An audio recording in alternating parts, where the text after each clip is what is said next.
The stars had always seemed peaceful to humanity. For thousands of years, people looked up at the night sky and wondered if they were alone. They built telescopes and sent radio signals into the void. They dreamed of meeting other intelligent life forms who might share knowledge and friendship. They never imagined what was actually out there, watching them. The Velthrani Dominion had ruled this part of the galaxy for over 50,000 years. They were tall beings, standing nearly 3 meters high, with pale blue skin that seemed to glow faintly in darkness. Their eyes were large and completely black, like pools of ink that reflected no light. They had 4 arms, each ending in 6 delicate fingers that could manipulate the most complex machinery with ease. But their most important feature was invisible. Every Velthrani possessed what they called the inner voice, a psychic ability that let them communicate without speaking, move objects with their minds, and sense the emotions of other beings. To them, this power was the mark of a truly advanced species. Any creature without it was considered primitive, barely more than an animal. The Dominion had catalogued over 10,000 species across the stars. They had a system for ranking them, a way of deciding which ones deserved freedom and which ones would serve as slaves. The Classification Bureau measured 3 things: psychic potential, biological hardiness, and technological achievement at the moment of first contact. Species that scored high on all 3 metrics became allies. Species that scored low became property. Ambassador Keth Voran had served the Classification Bureau for 300 years. He had personally delivered the fate of over 200 species. Some had wept, some had fought, some had simply accepted their new lives as servants to the Dominion. It was always the same in the end. The weak served the strong. This was the natural order of the universe. When his scout ships first detected the small blue planet orbiting an unremarkable yellow star, Keth Voran felt nothing but boredom. Another primitive world, another species to catalog, another routine mission. The initial scans were disappointing. The dominant species called themselves humans. They had no psychic ability whatsoever, not even the faintest trace. Their bodies were laughably fragile, requiring a very specific mix of gases to breathe, clean water to drink, and temperatures within a narrow range to survive.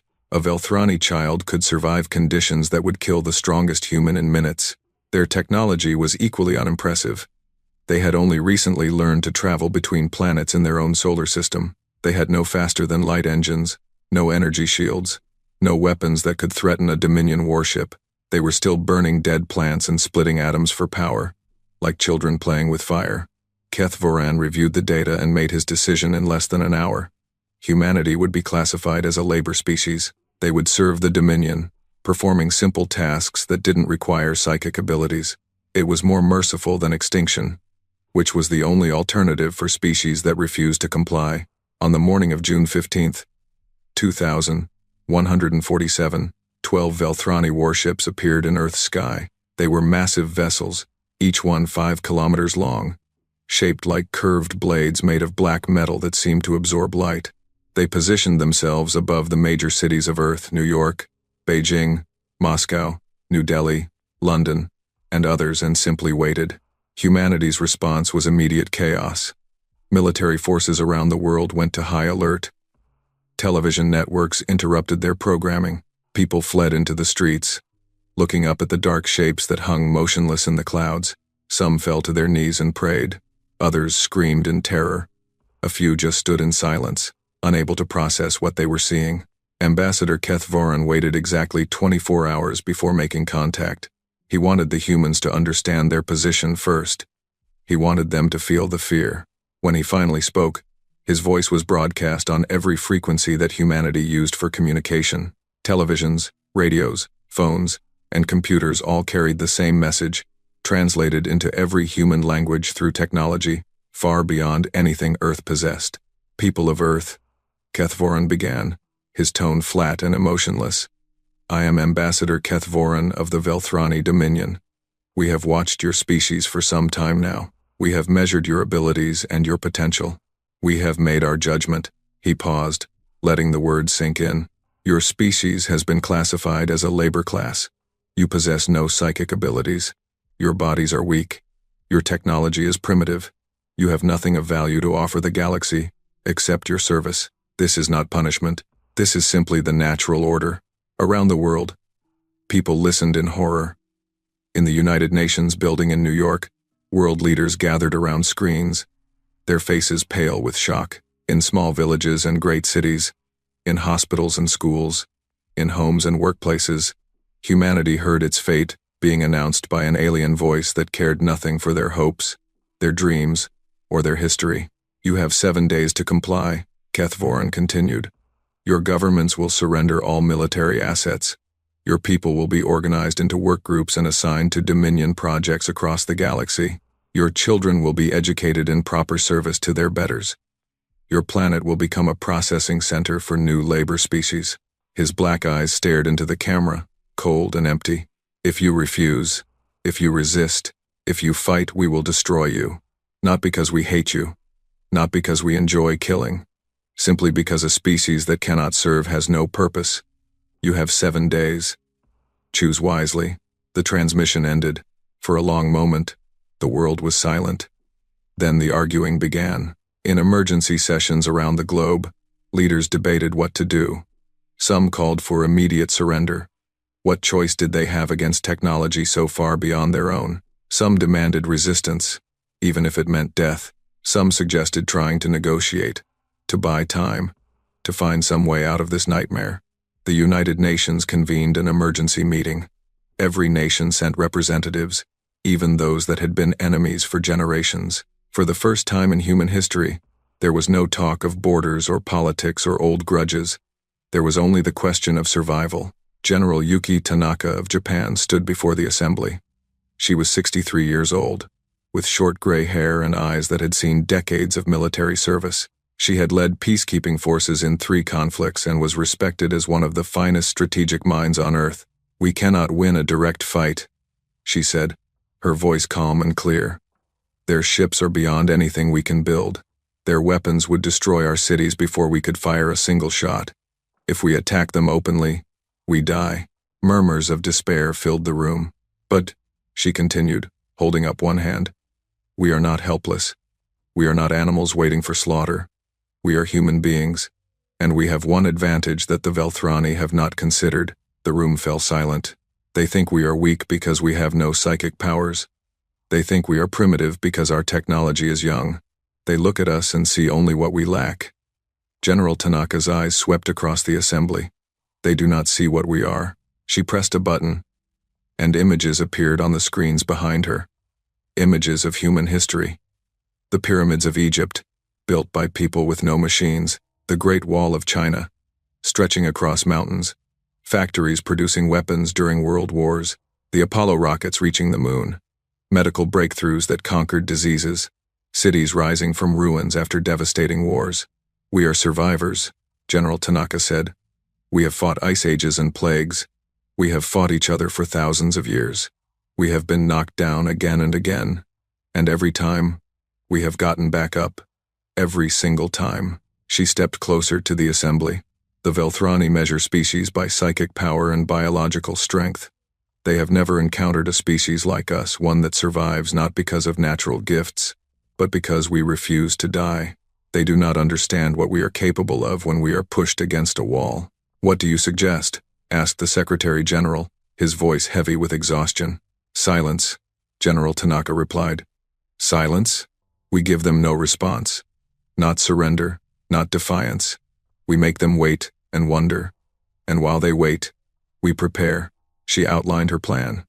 It was called Protocol Prometheus, named after the ancient Greek god who gave fire to humanity. Every nation would contribute its resources, military, industrial, scientific, to a unified effort. Old rivalries would be set aside. Old secrets would be shared. Humanity would become one people, working toward one goal. We have 7 days, General Tanaka concluded. It is not enough time to build a fleet or develop new weapons, but it is enough time to show them that we are not afraid, and it is enough time to learn.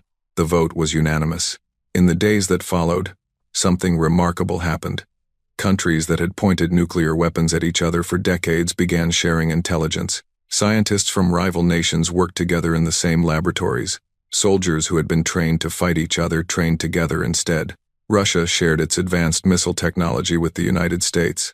China opened its space program to international cooperation.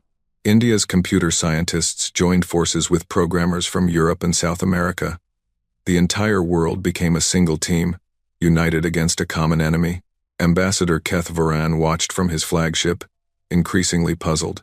His translators intercepted Earth's communications, but something strange was happening. The humans were using old languages, dead languages that had not been spoken for centuries. They were using codes that didn't match any known encryption system. Their satellites went dark one by one, and their population centers continued to function as normal while revealing nothing. They should be panicking, his second-in-command observed. They should be fighting among themselves. Weak species always fragment under pressure. Yes, Keth Varan agreed, his forearms folded across his chest. They should be.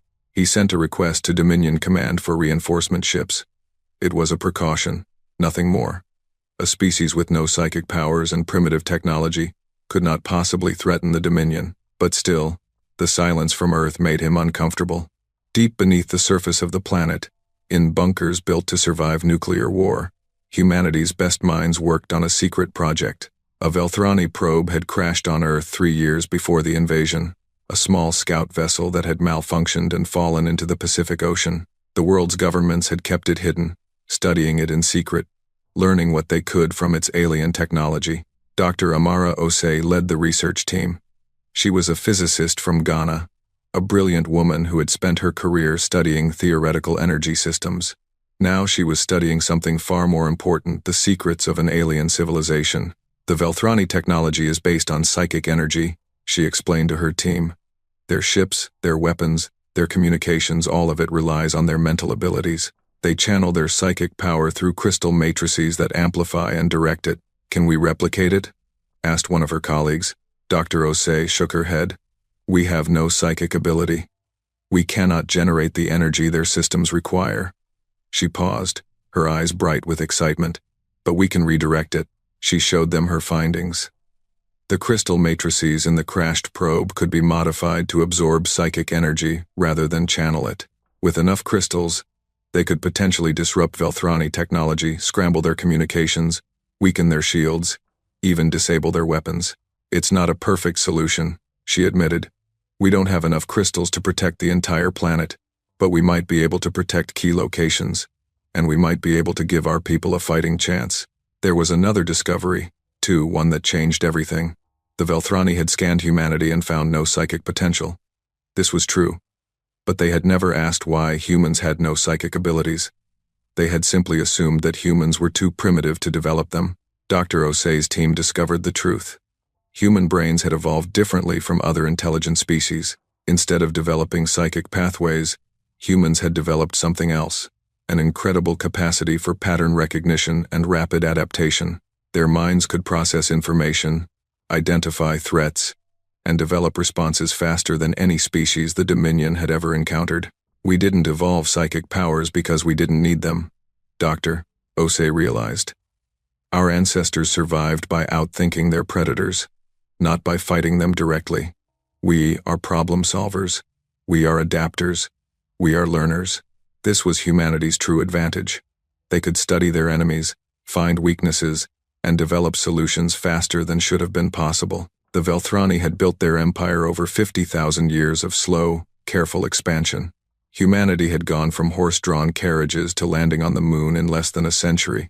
The Velthrani expected their enemies to fight the same way they always had. They expected predictable responses, traditional warfare, logical strategies. They had no idea what was coming. On the 6th day, General Tanaka received reports from teams around the world. The results exceeded her expectations. Engineers had found ways to weaponize ordinary satellites, turning communication devices into kinetic projectiles. Scientists had modified nuclear warheads to penetrate Velthrani shielding. Pilots had trained in simulators designed to mimic alien ship movements. It wasn't enough to win. General Tanaka knew that. But it might be enough to survive. And survival was all that mattered. On the 7th day, Ambassador Keth Varan broadcast his final message. Your time has ended, humans. You have not surrendered. You have not responded. This is your final opportunity. Submit now, or face destruction. You have 1 hour. Earth remained silent.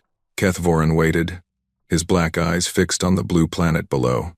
Around him, 50 warships now circled Earth. The reinforcements had arrived. 50 ships armed with weapons that could melt continents. 50 ships crewed by beings who viewed humans as nothing more than animals. Perhaps they are simply too primitive to understand, his second-in-command suggested. Perhaps they do not realize what they face. Perhaps, Kethvoran agreed. But deep in his mind, doubt lingered. Something about the humans' silence felt wrong. It felt like something waiting to happen. In bunkers around the world, humanity held its breath. Soldiers kissed pictures of their families. Scientists made final adjustments to untested weapons. Leaders spoke quiet words of encouragement to their people. General Tanaka sat in the command center, surrounded by screens showing every Velthrani ship in orbit. She had spent her entire life preparing for war. She had studied every conflict in human history, learned from every victory and defeat. She knew that humanity faced the greatest battle of its existence, but she also knew something the Velthrani did not. Humans had spent their entire history fighting each other.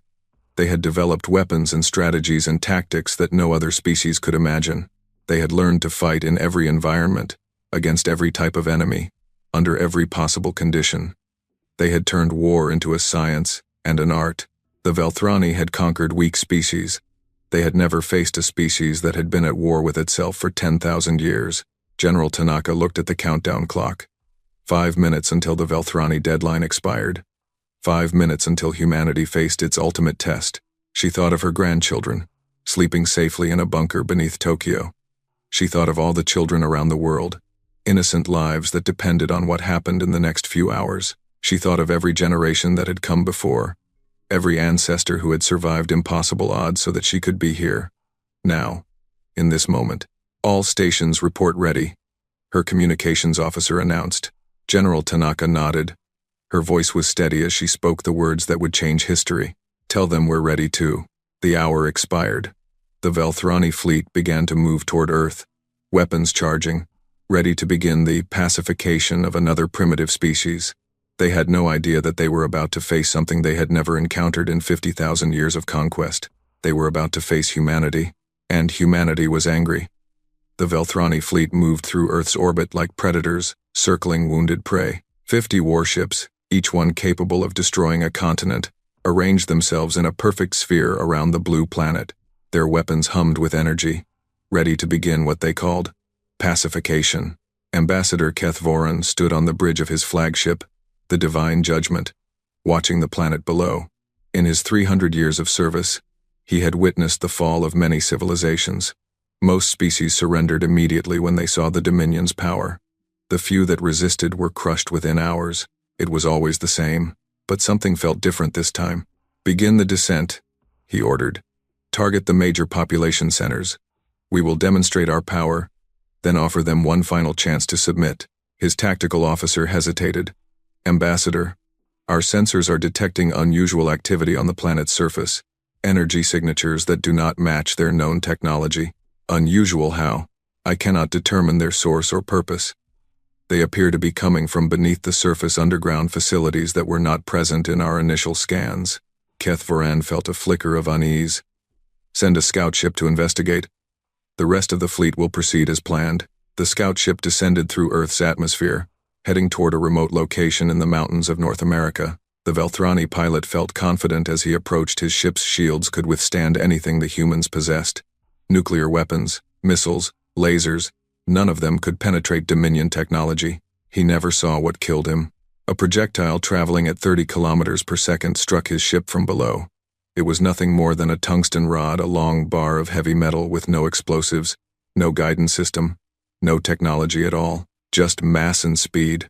The impact released more energy than a nuclear bomb, vaporizing the scout ship in an instant. On the Divine Judgment, alarms began to sound.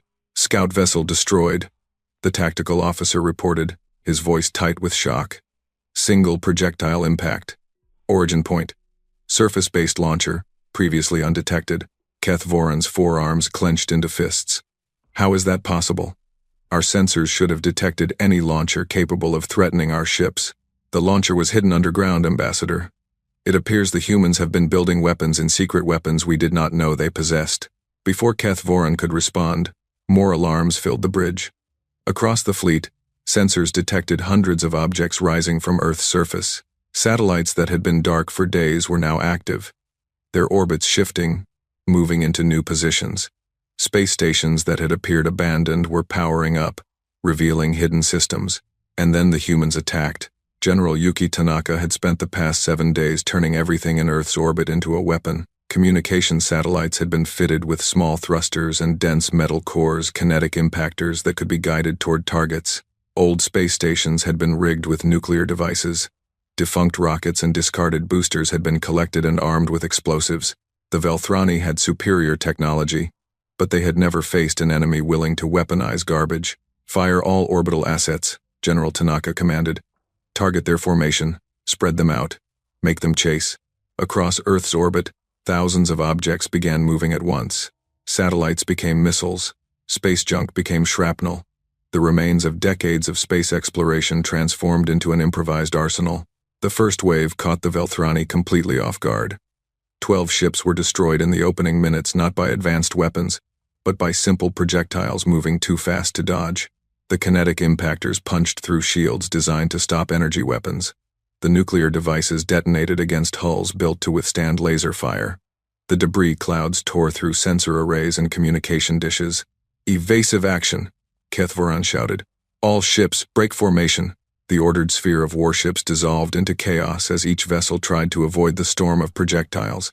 This was exactly what General Tanaka wanted. Spread out.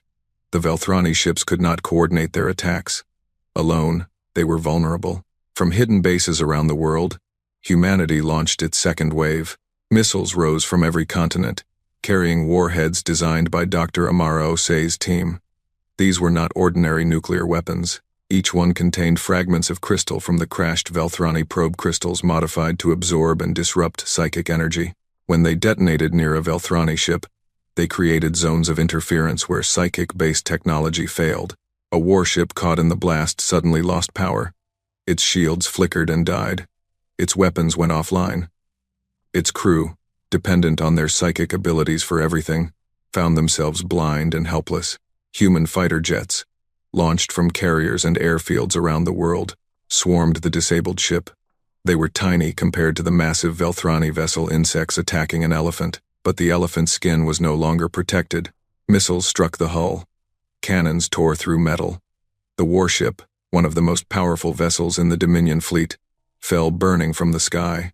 On the bridge of the Divine Judgment, Kethvoran watched in disbelief. This was impossible. The humans had no psychic abilities, no advanced technology, no way to threaten Dominion warships. Every analysis, every study, every model had predicted their easy defeat. "How?" he whispered. "How are they doing this?" His second-in-command had no answer. The battle raged for 3 days. The humans did not fight like any enemy the Velthrani had ever faced. They did not form battle lines or follow predictable strategies. They attacked from everywhere at once, from orbit, from the atmosphere, from the ground, from the oceans. They used weapons the Velthrani had never seen and tactics that made no sense. Fishing boats carried torpedoes that struck Velthrani ships attempting to land troops. Cargo planes dropped bombs that scattered crystal fragments across the battlefield, disrupting psychic communications. Civilian vehicles rigged with explosives drove into enemy formations. Even individual humans, armed with nothing but rifles and determination, fought against beings twice their size. The Velthrani had expected to crush a primitive species in hours. Instead, they found themselves in a war, unlike anything in their history. "They are insane," one Velthrani commander reported to Kethvoran. "They attack without regard for their own lives. They sacrifice themselves to destroy single targets. They fight even when they have no chance of winning. What kind of species behaves this way?" Kethvoran had no answer. In 50,000 years, the Dominion had never encountered such ferocity. Other species fought to survive. Humans seemed to fight out of pure rage. General Tanaka coordinated the battle from a bunker deep beneath the Rocky Mountains. She slept only in brief moments, eating while reviewing reports, planning while receiving updates. Around her, a staff of hundreds worked to direct humanity's defense. "We've lost Australia's northern defense grid," her aide reported. "Enemy forces are landing near Darwin. Redirect the Indonesian reserves. Have the New Zealand Air Wing provide cover. Tanaka studied the tactical display. What's the status of Operation Prometheus? Dr. Osei reports the device is nearly ready. She needs 3 more hours. She has 2. Tell her humanity is counting on her. Dr. Amara Osei had not slept in 4 days. She stood in a laboratory filled with alien crystals, human machinery, and sleep-deprived scientists who had worked themselves to exhaustion. Their task was simple to describe and nearly impossible to achieve: create a weapon that could disable every Velthrani ship at once. The frequency modulation is still unstable, one of her team members reported. If we activate it now, there's a 40% chance it fails completely, and a 60% chance it saves our species. Dr. Osei replied. Keep working. We'll take those odds if we have to. She turned to look at the device they had built. It was ugly, a tangle of alien crystals and human electronics held together by welding and hope. It looked nothing like the elegant Velthrani technology it was designed to destroy, but if her calculations were correct, it would broadcast a pulse of disrupted psychic energy strong enough to affect every ship in orbit. If her calculations were wrong, they were all dead anyway. The Velthrani had begun landing troops on Earth's surface. Thousands of soldiers in powered armor, each one 3 meters tall and armed with weapons that could vaporize a human at 100 meters. They expected to sweep across the planet, crushing resistance wherever they found it. They found resistance everywhere. In the ruins of Shanghai, human soldiers fought from building to building, using the rubble as cover. They had learned quickly that Velthrani armor was weakest at the joints and that a well-placed explosive could bring down even the largest enemy.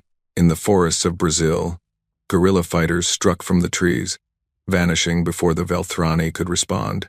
They had coated themselves with mud and leaves, becoming invisible to alien sensors designed to detect more advanced camouflage.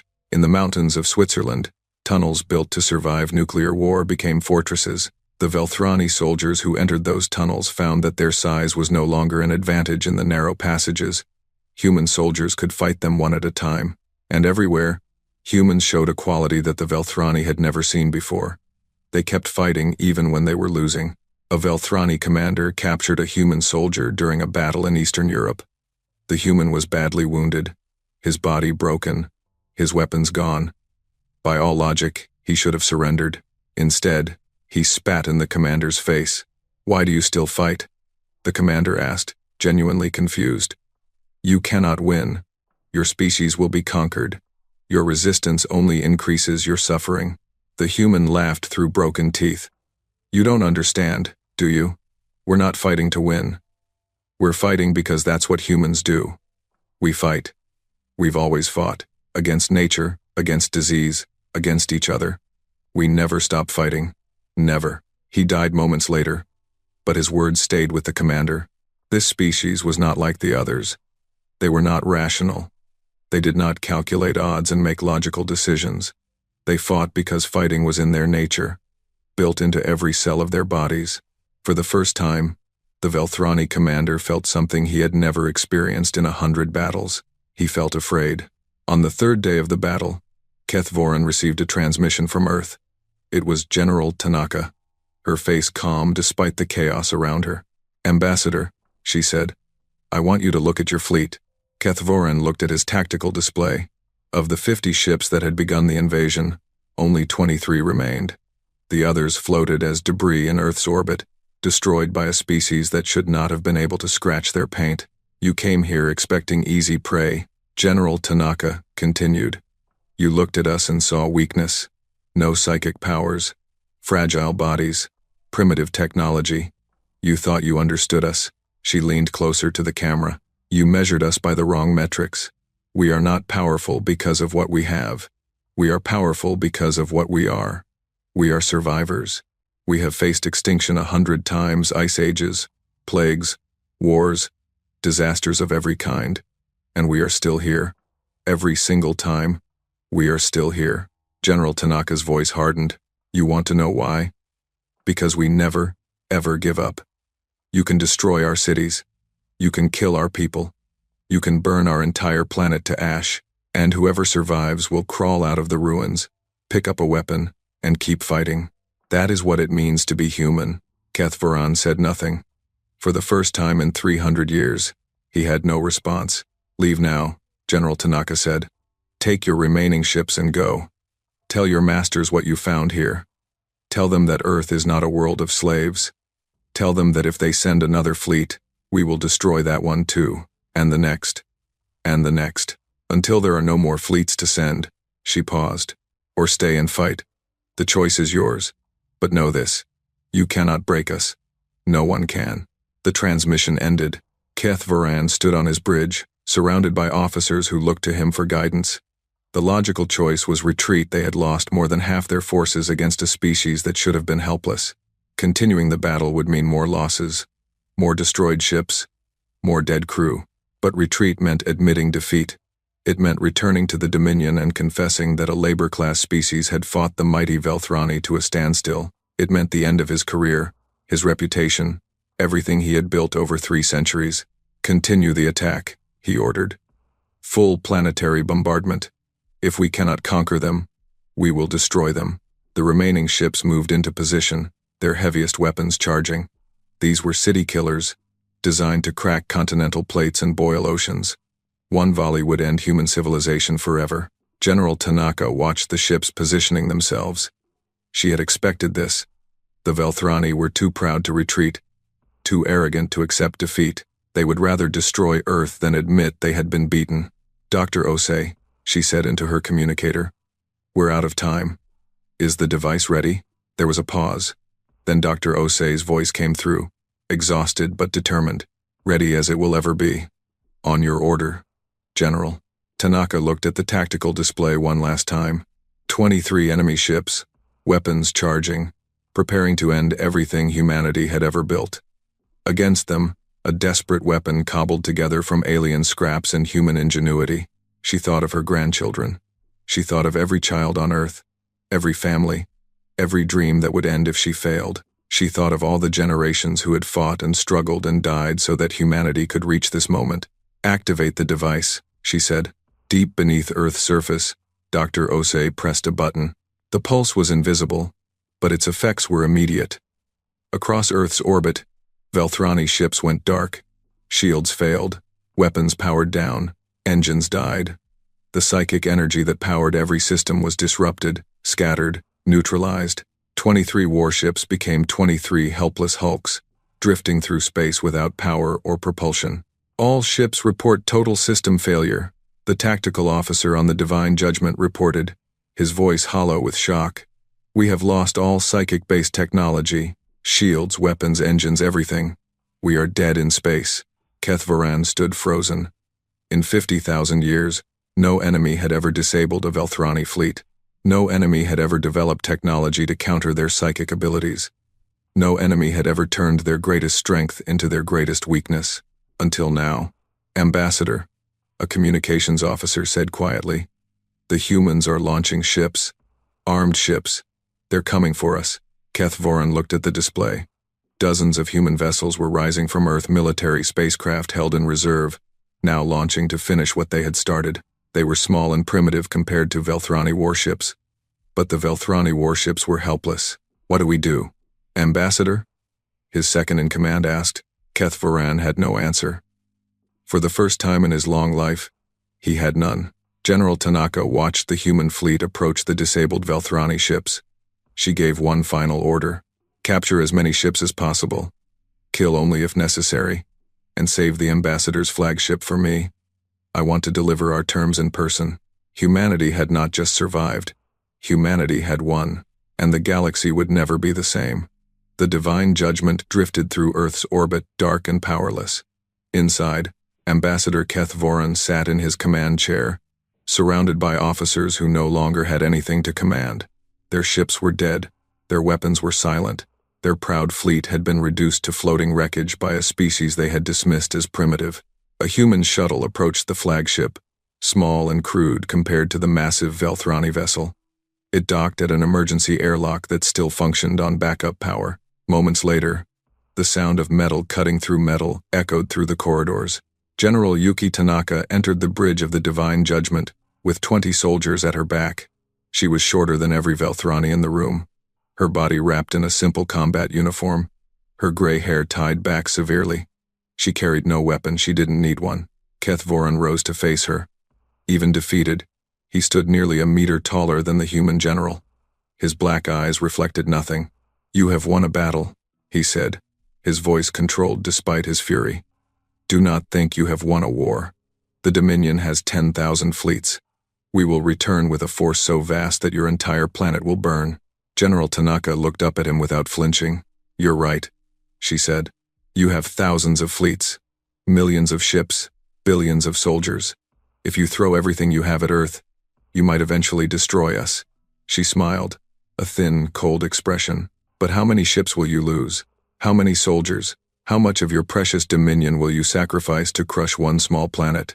She stepped closer, her eyes locked on his. "And what happens to your empire while you're focused on us? What happens to all those other species you've enslaved when they see that the mighty Velthrani can be beaten? What happens when they start to hope?" Kethvoran said nothing. He had no answer because he knew she was right. The Dominion's power rested on the belief that resistance was impossible. Humanity had just proven that belief wrong. "Here are my terms," General Tanaka continued. "You will return to your Dominion and deliver a message. Earth is not a slave world.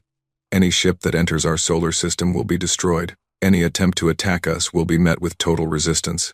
We are not your property. We are not your laborers. We are human beings, and we will die free before we live as slaves. And if the Dominion refuses, then we will come to you." For the first time, something like surprise flickered across Kethvoran's face. "Come to us. You have no faster-than-light capability. You cannot threaten worlds beyond your own system." General Tanaka gestured to one of her officers, who stepped forward holding a data tablet. "We captured 4 of your ships intact," she said. "We've already begun studying them. Your technology is impressive, but it's not magic.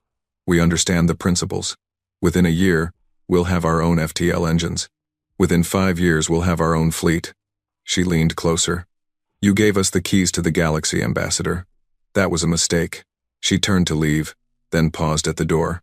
"One more thing. I know about the other species you've enslaved. The Keth, the Ymirians, the Silicates, all the races you've classified as labor class or worse. I know they're watching what happened here. I want you to tell them something from me." "What message?" "Tell them to wait. Tell them hope is coming. Tell them that Earth remembers what freedom means, and we intend to share it." General Tanaka walked out of the bridge. Behind her, Kethvoran stood in the darkness of his dead ship, feeling something he had not experienced in 300 years, fear of the future. 6 months passed. On Earth, the aftermath of the invasion changed everything. Old national borders became meaningless. Old conflicts were forgotten. The United Earth Council, formed during the desperate days of the invasion, became a permanent government. For the first time in human history, humanity truly spoke with one voice. The cost of victory had been terrible. 12 million people had died in the battle, soldiers, civilians, men and women and children caught in the crossfire of a war they never asked for. Cities lay in ruins. Entire regions had been devastated by Velthrani weapons, but humanity had survived. And now they were preparing. Dr. Amara Osei led the technology division of the newly formed Terran Defense Force. Her team had spent months tearing apart the captured Velthrani ships, learning their secrets, adapting their technology for human use. "The basic principle is elegant," she explained to the council during a briefing. "Their FTL drives fold space itself, creating a tunnel between 2 points. The energy requirements are enormous, but the crystal matrices channel psychic energy efficiently enough to make it practical. But we have no psychic energy," one council member pointed out. Dr. Osei smiled. "No, we don't. But we have something else, the ability to generate and store electrical energy in quantities they never imagined. Their technology assumes psychic power is the only energy source worth using. They never developed efficient batteries, capacitors, or fusion reactors. We have." She displayed a holographic diagram of a modified Velthrani drive. "We've replaced the psychic input system with a fusion reactor. It's less elegant, but it works. Our first test ship completed a successful FTL jump last week. 1 light year. Perfectly controlled. No complications." The council chamber erupted in cheers. Dr. Osei waited for quiet before continuing. "Within 6 months, we'll have a fleet capable of interstellar travel. Not as large as the Dominion's forces, but capable, mobile, and equipped with the same disruption technology that disabled their ships during the invasion. General Tanaka stood to address the council. "We cannot simply wait for them to attack again," she said. "The Dominion will not accept defeat. They will return with a larger force, better prepared for our tactics. If we allow them to dictate the terms of the next battle, we lose our greatest advantage." "What do you propose?" the council president asked. "We take the war to them. Strike their staging areas before they can launch another invasion. Disrupt their supply lines. Destroy their shipyards." General Tanaka's eyes swept across the room. "And most importantly, contact the other enslaved species. Show them that resistance is possible. Help them rise up against their masters." "You're talking about a galactic war," someone said. "Against an empire that spans thousands of worlds."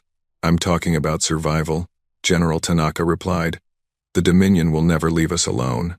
They can't afford to. If word spreads that a labor-class species defeated their fleet, their entire system of control collapses. Every enslaved species will start asking questions. Every subjected world will begin to hope." She placed her hands on the table. "We didn't choose this fight, but we cannot avoid it either. The only question is whether we fight on our terms or theirs." The vote took 3 hours of debate, but the result was decisive. Humanity would build a fleet. Humanity would take the war to the stars. Humanity would not wait for death to come, they would bring it to their enemies. Captain Marcus Chen was 35 years old when he was selected to command the first Terran warship, the TES Defiance. He had been a naval officer before the invasion, commanding a destroyer in the Pacific Fleet. Now he commanded something far more powerful. The Defiance was a hybrid vessel Velthrani technology married to human engineering. Its hull was sleeker than any Earth ship had ever been, designed for speed and maneuverability. Its weapons combined human missiles and kinetic impactors with captured Velthrani energy cannons. Its shields used the same crystal matrices that Dr. Osei had turned against the invasion fleet, now repurposed for defense. But its most important feature was its crew. Every officer and sailor aboard the Defiance had lost someone in the invasion. They had all watched their cities burn, their families die, their world nearly destroyed. They carried that pain with them, and it made them dangerous. "All systems report ready, Captain," Lieutenant Commander Yuki Tanaka reported. She was the general's granddaughter, a brilliant tactical officer who had inherited her grandmother's gift for strategy. "Navigation?" Chen asked. "Course plotted for the Velthrani staging base at Corinth 7. 12 light years. We'll arrive in 3 hours." Chen looked at the stars displayed on the main screen. For all of human history, those lights had been unreachable, distant fires that could only be watched, never touched. Now he was about to travel between them as easily as sailing between continents. "Begin FTL jump," he ordered. The stars stretched into lines of light, then vanished entirely. The Defiance slipped through folded space, crossing distances that would have taken decades at conventional speeds. In the strange not space of FTL travel, time moved differently. Hours felt like minutes. The ship hummed with energy that humans had not known existed 6 months ago. Then space snapped back to normal, and Corinth 7 appeared before them. It was an industrial complex built into a dead moon, a shipyard where the Dominion constructed its warships. Massive construction bays surrounded the moon like the petals of a mechanical flower. Half-finished vessels floated in zero gravity, awaiting completion. Supply ships moved between platforms, carrying materials and workers, and defending it all were 12 Velthrani warships. "They've detected us," Lieutenant Commander Tanaka reported. "Weapons are charging. How long until they can fire?" 30 seconds. "Time to launch disruption torpedoes." 28 seconds. Captain Chen smiled. "Then we have 2 seconds to spare. Fire." The Defiance launched a spread of torpedoes, weapons designed by Dr. Osei's team, carrying warheads filled with modified crystals. They streaked toward the Velthrani ships, too fast to intercept, too numerous to avoid. The detonations were invisible to the naked eye, but their effects were immediate. Across the defensive fleet, psychic-based systems began to fail. Shields flickered, weapons powered down, engines sputtered and died. "All enemy ships disabled," Lieutenant Commander Tanaka reported, her voice tight with satisfaction. "They're dead in space. Launch fighters. Target the shipyard infrastructure. Destroy everything that can build or repair a warship." Chen watched as small craft poured from the Defiance's bays. human pilots flying human fighters into battle against an alien empire, and broadcast on all frequencies. I want every species in this sector to know who did this. The message went out across the stars, carried by communication systems that the Dominion itself had built. This is Captain Marcus Chen of the Terran ship Defiance. 1 year ago, you came to our world and called us weak. You threatened to enslave our people. You learned the truth about humanity the hard way. On the main screen, explosions blossomed across the shipyard as fighters destroyed construction bays and supply depots. Now we're returning the favor. Every Dominion installation is a target. Every fleet is vulnerable. Every world you control is no longer safe. Chen paused, letting his words sink in. But this message isn't for the Velthrani. It's for everyone else. The Keth, the Ymirians, the Silicates, all the species the Dominion has enslaved. We know you're listening. We know you've given up hope. The shipyard's central reactor detonated, taking half the facility with it. Hope again. Earth is coming, and we don't intend to stop until every slave is free. The broadcast ended. The Defiance collected its fighters and prepared for the jump home. Behind them, Corinth 7 burned. News of the attack spread faster than anyone expected. The Dominion tried to suppress it, but too many species had heard Captain Chen's message. Too many had seen the evidence of the destroyed shipyard. Too many had watched a single human ship cripple an entire defense fleet. On Keth Prime, a world where an insect-like species had served the Dominion for 3,000 years, workers began to whisper. They passed the story from one to another, careful to avoid their master's ears. A species with no psychic powers had defeated the Velthrani, a species the Classification Bureau had dismissed as primitive. If they could fight, perhaps others could too. On Ymiria, a frozen world where the crystalline Ymirians had been forced to mine their own bodies for materials the Dominion needed, elders gathered in secret caves. They discussed the human message, debating its meaning. Some said it was a trick, others said it was a sign. All agreed that something had changed. On 100 other worlds, similar conversations took place. Species that had accepted their slavery for generations began to question. Species that had given up hope began to dream. The galaxy was waking up, and on Velthros Prime, the Dominion's homeworld, the High Council met in emergency session. "How is this possible?"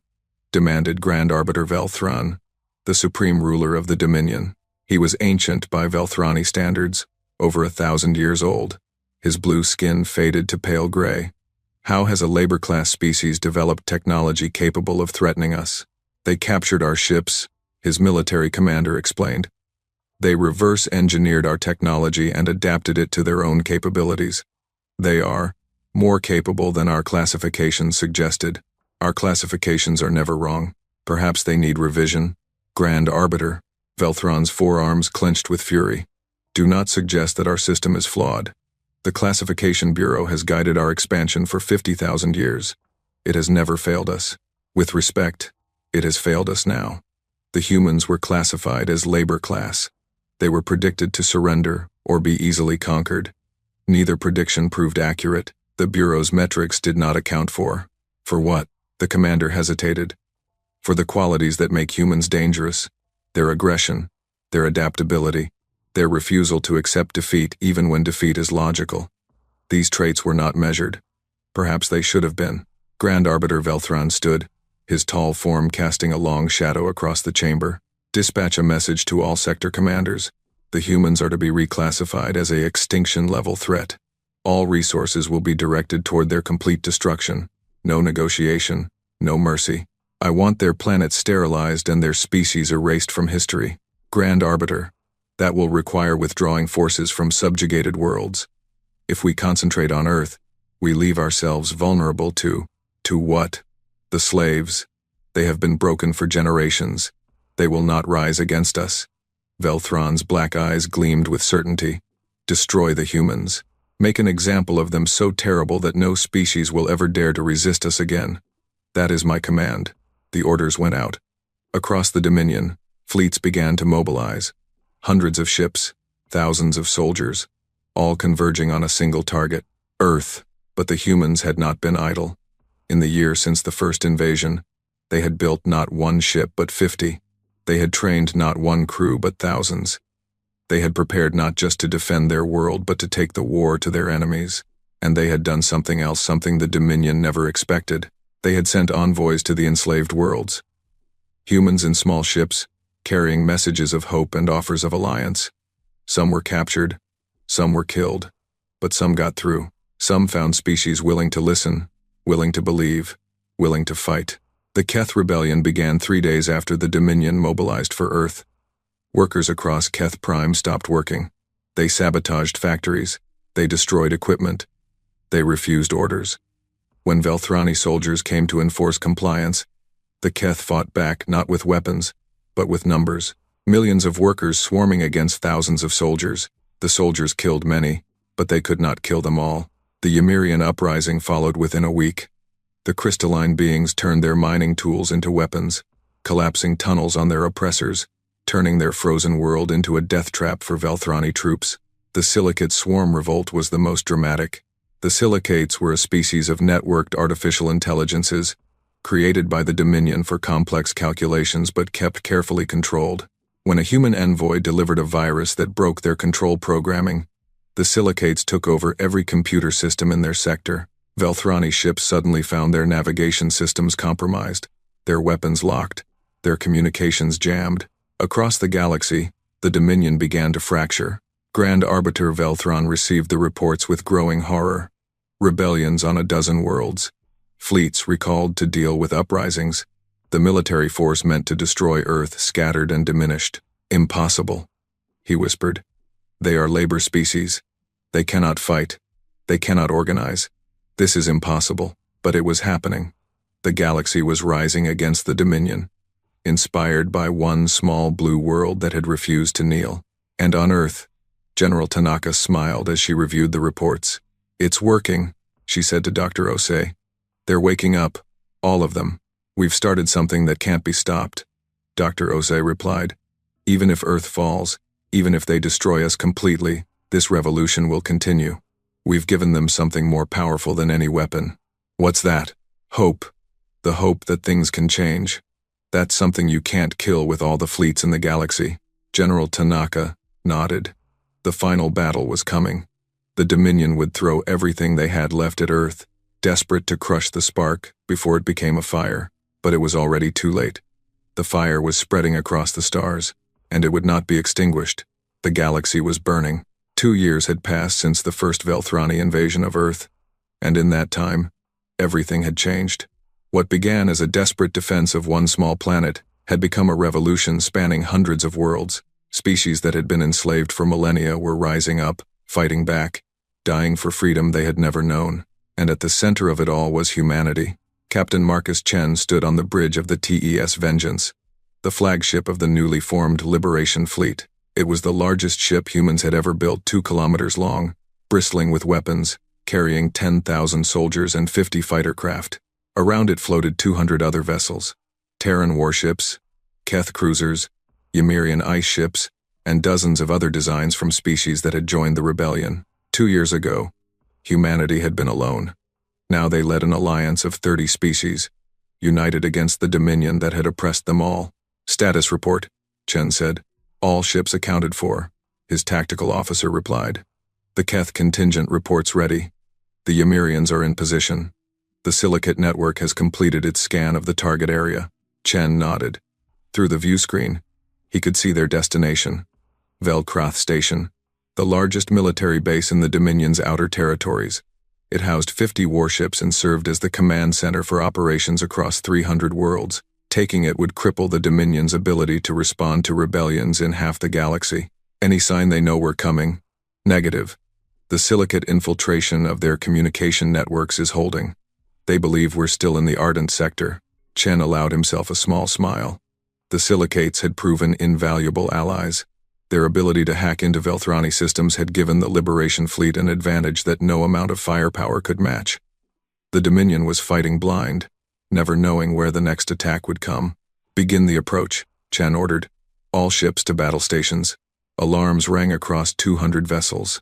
Soldiers prepared for combat. Pilots climbed into fighters. Medics readied their equipment for the wounded that would surely come. The Liberation Fleet had won many battles, but none of them had been easy. The Velthrani were still powerful, still dangerous, still capable of terrible destruction, but they were no longer invincible.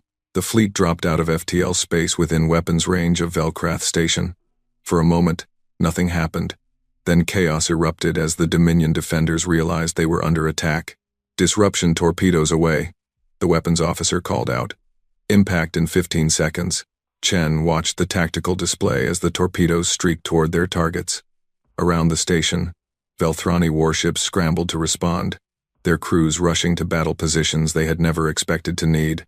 The torpedoes detonated. Across the defensive fleet, ships went dark as their psychic-based systems failed. Some retained partial power. The Dominion had developed countermeasures since the first invasion of Earth, but enough were disabled to give the Liberation Fleet the advantage. "All ships, engage," Chen commanded. The battle was brutal. Velthrani ships that had survived the disruption weapons fought back with everything they had. Energy beams carved through space. Missiles exploded against shields. Fighters swarmed around larger vessels, striking at weak points in vulnerable systems. The Liberation Fleet took losses. A Keth cruiser was destroyed when a Velthrani dreadnought's main cannon tore through its hull. 3 Terran destroyers were crippled by concentrated fire. An Emirian ice ship cracked apart when its crystalline structure failed under sustained attack. But the Dominion lost more. Without their full psychic capabilities, their ships were slower, their weapons less accurate, their crews less coordinated.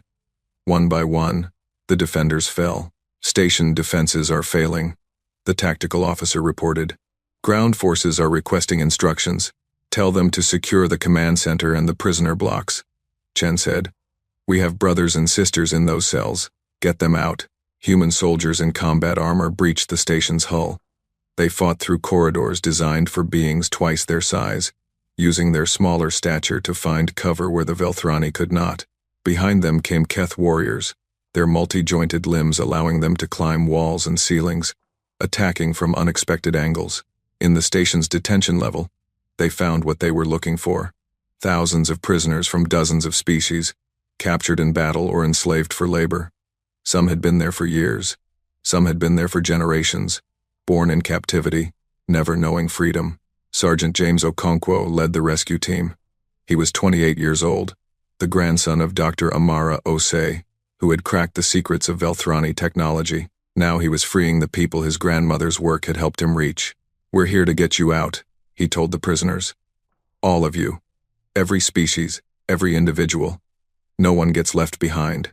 A young Keth prisoner approached him, her insectoid eyes wide with disbelief. "You are human? The species that started the rebellion?" "One of them," James said. "But this isn't just our fight anymore. It belongs to everyone who wants to be free." The Keith made a sound that might have been laughter. "The Velthrani told us that resisting was impossible, that we were too weak, too primitive, too worthless to fight back. They showed us the history of 1,000 species that had tried and failed. Did they tell you about the ones that succeeded? They said there were none." James smiled. "They lied. Now come on. We have a war to win." The Battle of Velkrath Station ended 3 hours after it began. 42 Dominion ships were destroyed. The station itself was captured intact, along with its command databases, its weapons, stockpiles, and thousands of freed prisoners. The Liberation Fleet lost 23 vessels and nearly 8,000 soldiers. It was their greatest victory yet. And it was only the beginning. On Velthros Prime, Grand Arbiter Velthron received the news with something approaching despair. The holographic map before him showed the state of his empire. Rebellions across 60 worlds.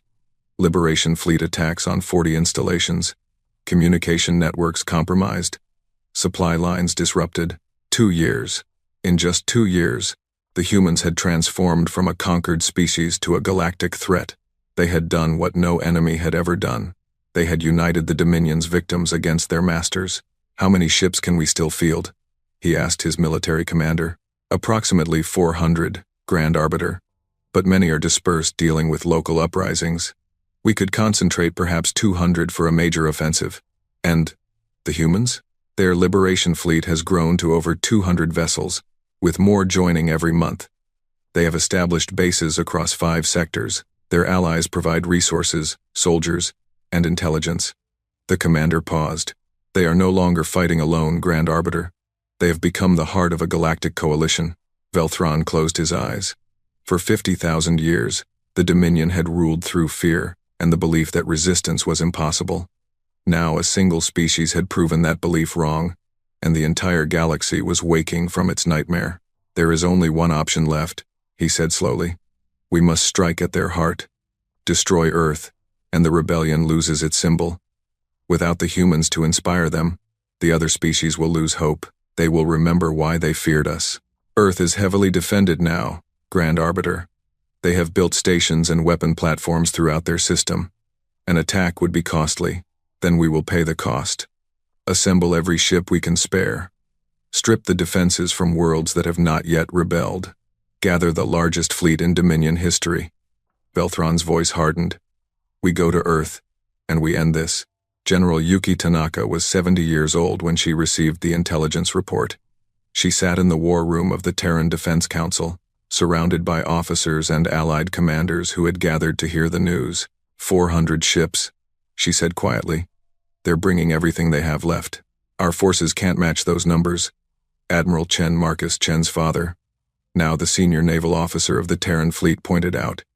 Even with our allies, we have less than 300 vessels available for system defense. Then we need more allies. Tanaka turned to the Silicate representative, a hovering drone that served as the interface for their vast collective intelligence. Can your network delay them? Give us time to gather reinforcements? We can introduce errors into their navigation systems, the Silicate replied, its voice artificial but somehow still conveying uncertainty. But their commanders will eventually realize the sabotage. We can give you perhaps 3 weeks. No more. 3 weeks. Tanaka looked at the map of the galaxy, at all the worlds that had risen against the Dominion, at all the species that were fighting for freedom. We need to send a message to everyone. Tell them that the final battle is coming. Tell them that Earth needs help. Will they come? Someone asked. Many of them are still fighting their own rebellions. They can't spare ships. Some will come, Tanaka said firmly. Many won't. But we didn't start this revolution alone, and we won't end it alone. Send the message. The call went out across the stars. From Earth, the planet that had sparked a galactic uprising, came a plea for help. The Dominion was coming. The final battle would decide the fate of the rebellion. Anyone who could send ships, who could send soldiers, who could send anything at all, Earth needed them. On 100 worlds, the message was received. Species that were fighting their own battles, struggling to survive, barely holding on against Dominion forces, they all heard humanity's call. Some turned away. They had their own problems, their own wars, their own survival to worry about.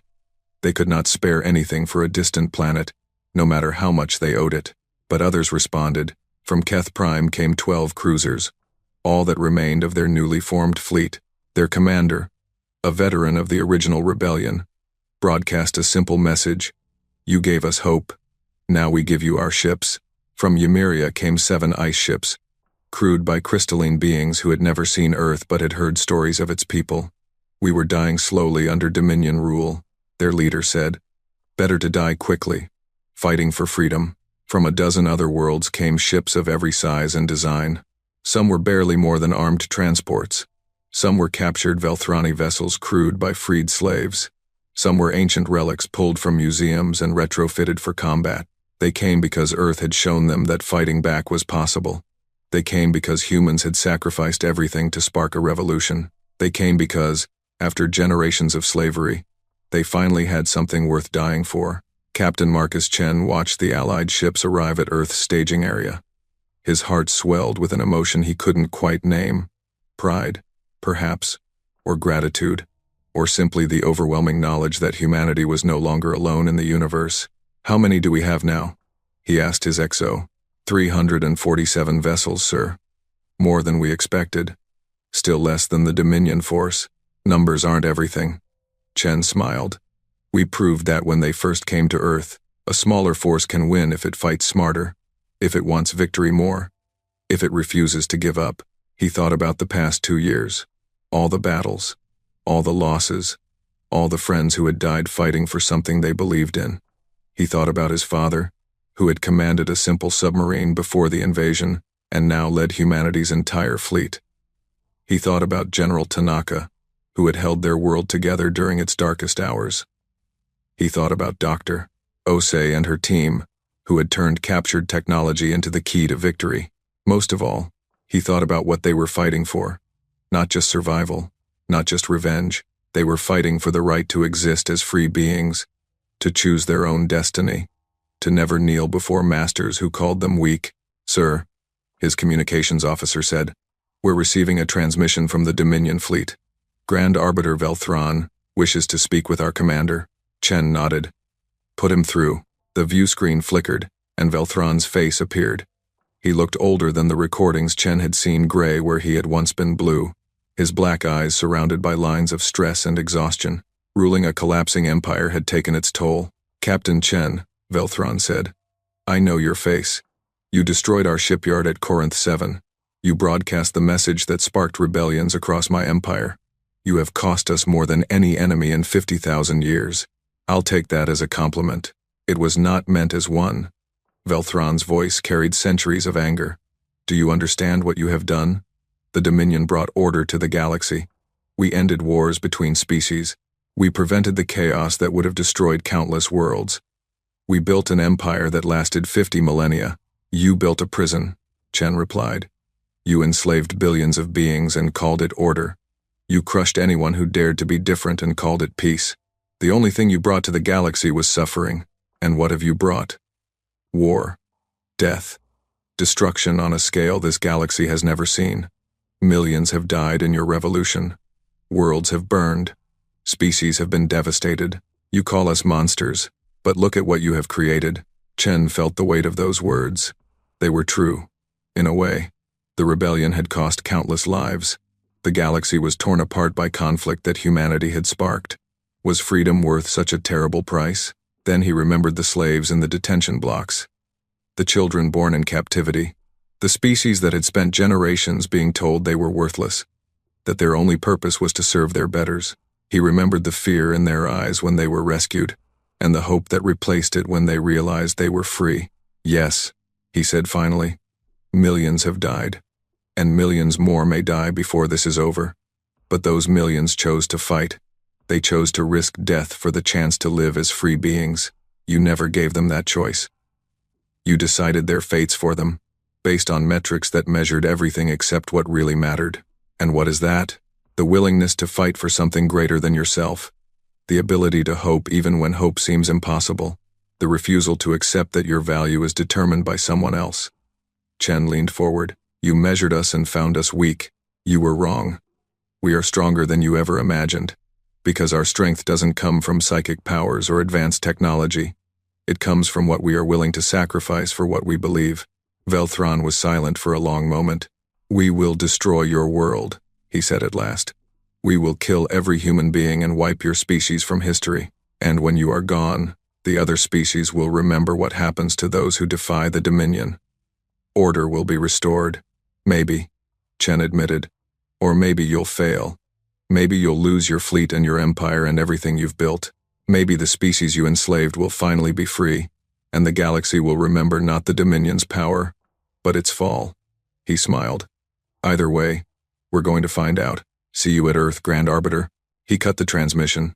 Around him, the Liberation fleet prepared for the final battle. Weapons were checked. Shields were calibrated. Pilots ran final simulations.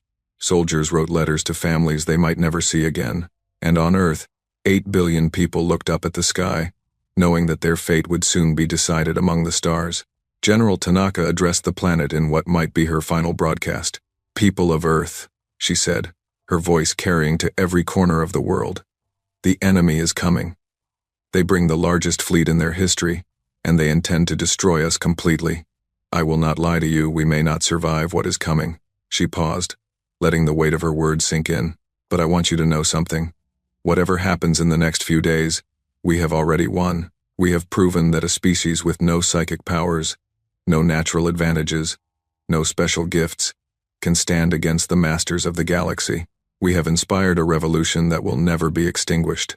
We have shown every enslaved being in existence that hope is not foolish, that resistance is not futile, that freedom is worth fighting for." Her eyes glistened, but her voice remained strong. Our ancestors survived ice ages and plagues. They crossed oceans and explored continents. They went to the moon with computers less powerful than the phones we carry in our pockets. They faced every challenge the universe could throw at them, and they never gave up. They passed that spirit down to us, generation after generation, until it became part of who we are. She straightened, her bearing proud. Now it's our turn.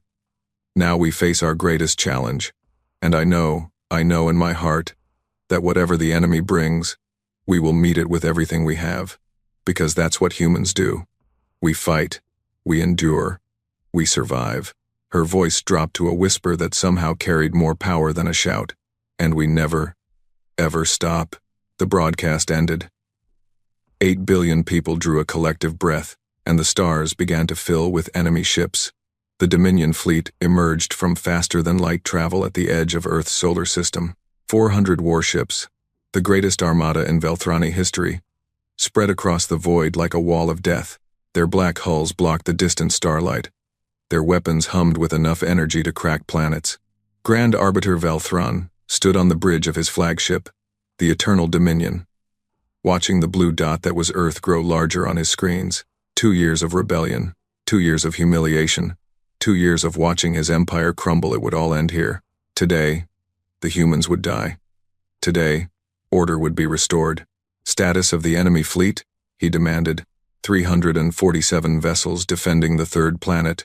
Grand Arbiter, mixed composition human ships, allied vessels from rebel species, captured Dominion craft. His tactical officer paused.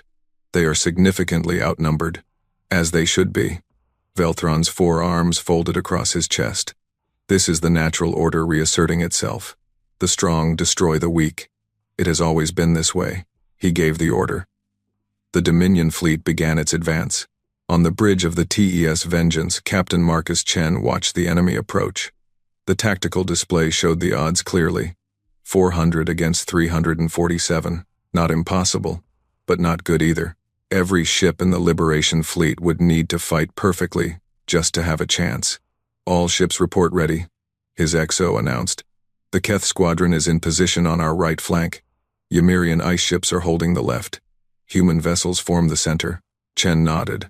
General Tanaka had placed him in command of the fleet for this battle. His father, Admiral Chen, had argued against it. He wanted to lead the defense himself, but Tanaka had overruled him. Marcus had more combat experience against the Velthrani than any other officer. If anyone could find a way to win against impossible odds, it was him. Begin broadcasting on all frequencies, Chen ordered. I want every ship in both fleets to hear this. The communications officer opened a channel. Chen's voice went out to friend and enemy alike. Attention Dominion Fleet. This is Captain Marcus Chen, of the Terran Liberation Forces. I know why you're here. I know what you intend to do. I want you to understand something before we begin. He looked at the wall of enemy ships filling his view screen. We didn't start this war. We were living peacefully on our world when you arrived and declared us slaves. We didn't want to fight you. We just wanted to be free. But you gave us no choice. You told us we were weak, worthless, fit only to serve. You threatened to destroy us if we resisted. He stood straighter, his voice hardening. So we resisted. And everything that has happened since, every battle, every death, every world that rose against you that's on you, you created this rebellion by refusing to see us as anything more than labor. You built the cage, and then acted surprised when the prisoners tried to escape. Chen paused. Today, one of us is going to lose everything. Maybe it will be us. Maybe Earth will burn and humanity will be erased from history. But even if that happens, you've already lost. The revolution will continue without us. The species you enslaved will never stop fighting. You can destroy Earth, but you can't destroy hope.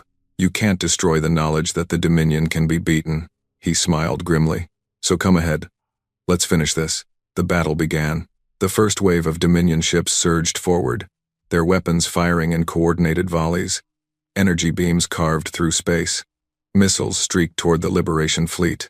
The void itself seemed to burn. Disruption torpedoes full spread, Chen commanded.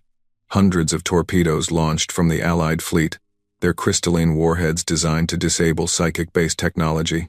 The Dominion had developed countermeasures since their first encounter with the weapons, but the torpedoes still found targets.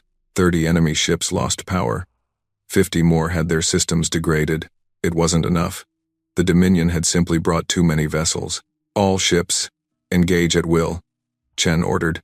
Remember your training. Remember what we're fighting for. And remember, take as many of them with you as you can. The fleets collided. What followed was the largest space battle in the history of the galaxy. Ships exploded on both sides. Fighters swarmed around massive warships like insects around giants. Boarding parties fought hand-to-hand in corridors and control rooms. The void filled with debris and bodies and the dying screams of ships breaking apart.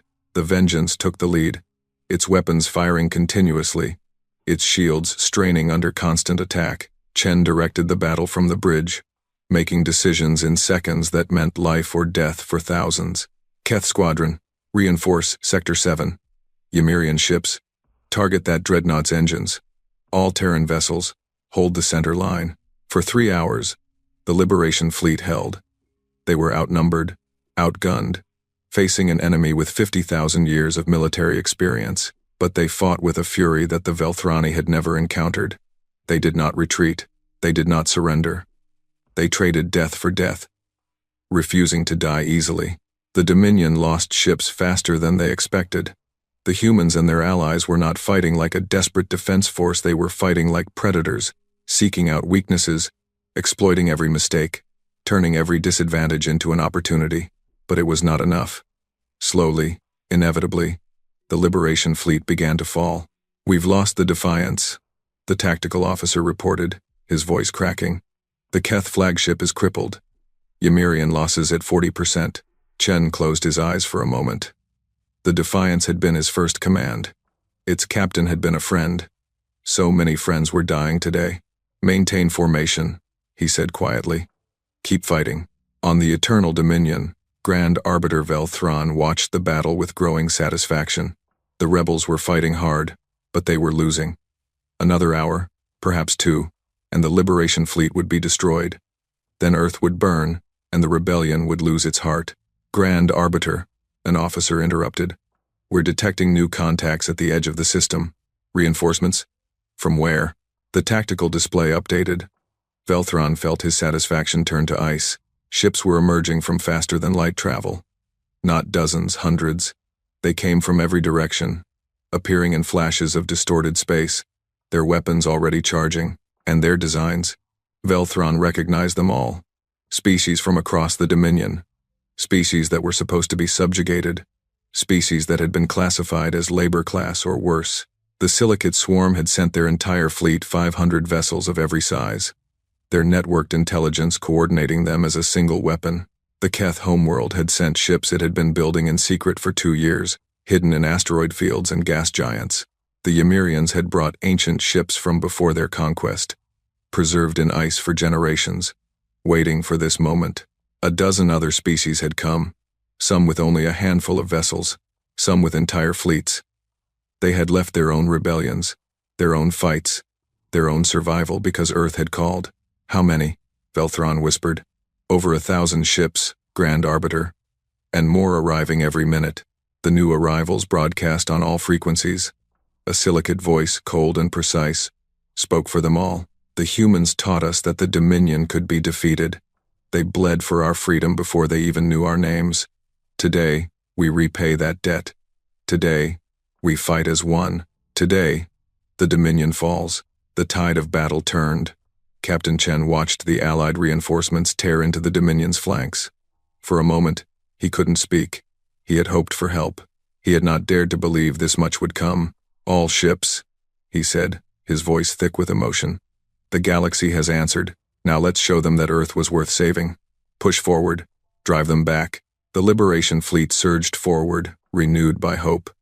The combined forces of 30 species converged on the Dominion Armada, attacking from every direction. Velthrani ships that had been winning suddenly found themselves surrounded. Coordinated attacks that had been devastating were disrupted by unexpected enemies. The Dominion began to break. On the Eternal Dominion, Grand Arbiter Velthron watched his empire's last great fleet crumble. Ships that had served the Dominion for centuries were destroyed by species they had enslaved. Commanders who had never known defeat were overwhelmed by enemies they had dismissed as worthless. We must retreat, His tactical officer urged. The battle is lost. We can rebuild, recruit. New. There will be no rebuilding. Velthron's voice was hollow. If we retreat today, the rebellion grows stronger. If we survive, we do so as exiles, watching our empire fall apart world by world. The dominion that I led for 500 years ends here, one way or another. He made his decision. All ships converge on the human flagship. Destroy it at any cost. If we cannot defeat them all, we will at least kill their leader. The remaining Dominion ships, still over 100 strong, formed into a spear aimed directly at the Vengeance. They drove forward through the Allied fleet, accepting losses that would have seemed insane hours earlier. Their only goal was destruction. They're coming for us, Chen's XO warned. 80 ships, bearing directly at our position. Chen saw them coming. He could order a retreat, let other ships cover him, live to fight another day. But that would mean sacrificing the vessels that tried to protect him. That would mean letting the Dominion claim one final victory. Negative, he said. We hold position. All ships capable. Form up around the Vengeance. We end this here. The defending ships were too few. The Dominion's desperate assault broke through. Energy weapons struck the Vengeance from multiple directions. Shields failed. Hull breaches spread across the ship. Explosions tore through compartments that had been filled with living crew moments before. On the bridge, consoles exploded. Officers died at their stations. The ship screamed with the sound of metal tearing apart. Hull integrity at 30%, someone reported. Engines failing. We're losing atmosphere on decks 7 through 12. Chen gripped his command chair, blood running from a cut on his forehead. His ship was dying around him. But through the smoke and chaos, he could see the tactical display. The Dominion assault had spent itself destroying the Vengeance. Their ships were exposed, vulnerable, surrounded by Allied forces. Communications, he said, his voice steady despite everything. Send to all ships. The flagship is lost. Command transfers to the TES Prometheus. Continue the attack. Do not stop until the Dominion fleet is destroyed. Sir, we can still evacuate. There's no time. The Dominion needs to believe they've won something, or they'll scatter before we can finish them. Chen looked at his surviving crew. It's been an honor serving with you. Now get to the escape pods. That's an order. They hesitated. Some refused to go, preferring to die with their captain. But most obeyed, running for the pods while they still could. Chen stayed on the bridge, watching the battle continue on screens that flickered and died one by one.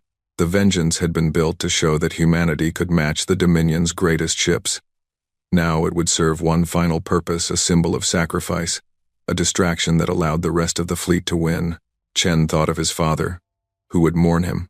He thought of General Tanaka, who had trusted him with this command.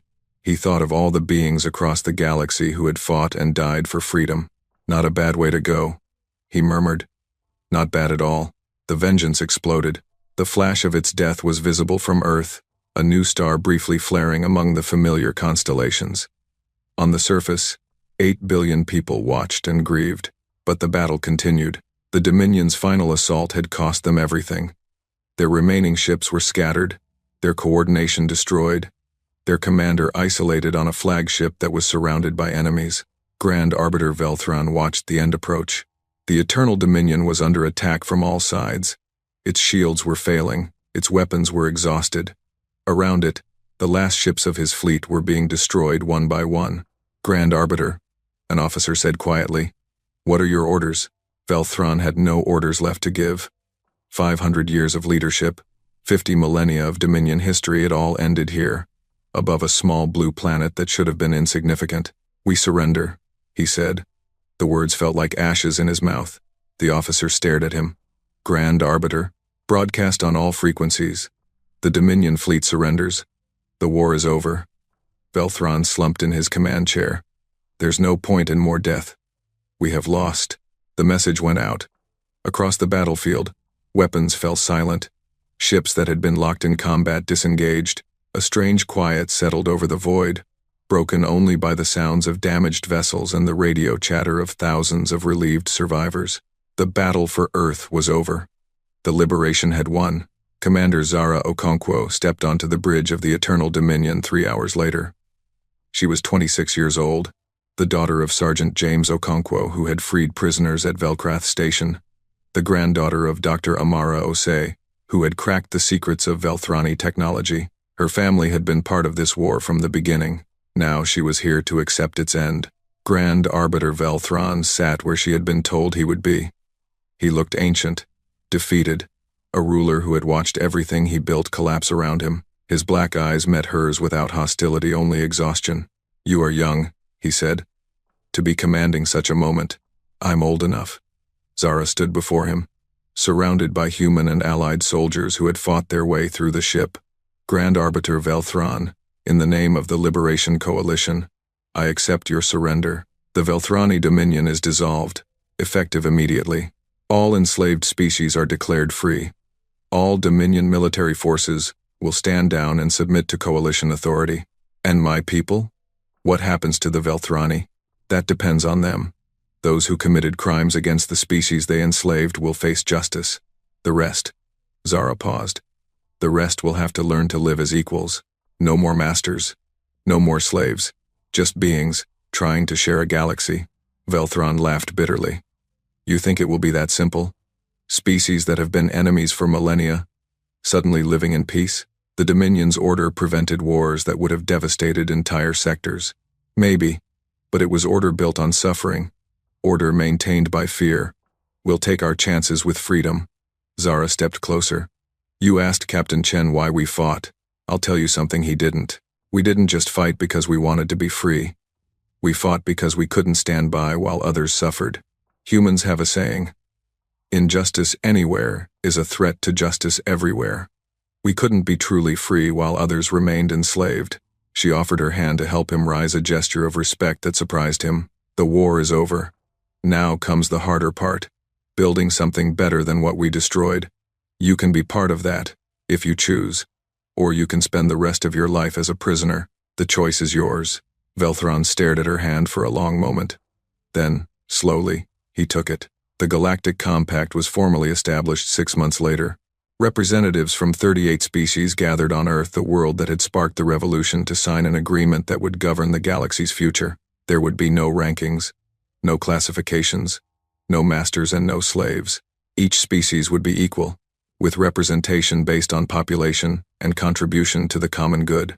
It would not be easy. There were old grudges to settle, old wounds to heal, old hatreds that would take generations to fade. Some species struggled with freedom after lives of servitude. Some former Dominion officials refused to accept the new order.